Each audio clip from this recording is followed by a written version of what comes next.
Welcome to the language world. Today we're learning daily routines. Then, let's get started. To wake up. Svegliarsi.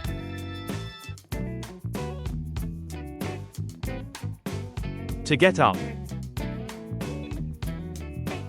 Alzarsi.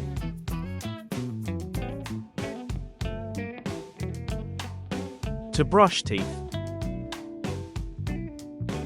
Lavarsi i denti.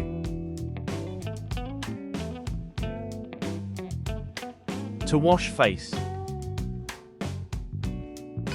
Lavarsi il viso.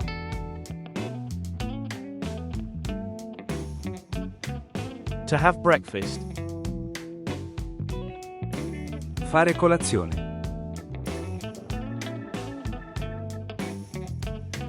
To take a shower.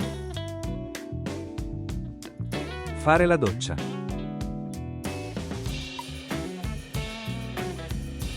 To go to work.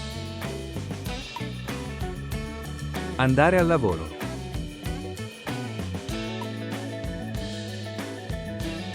To go to school.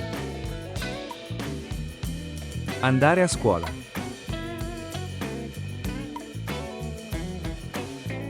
To study. Studiare.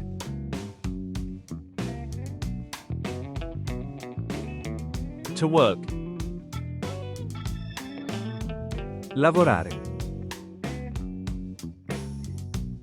Quiz time.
Leave your answer in the comments.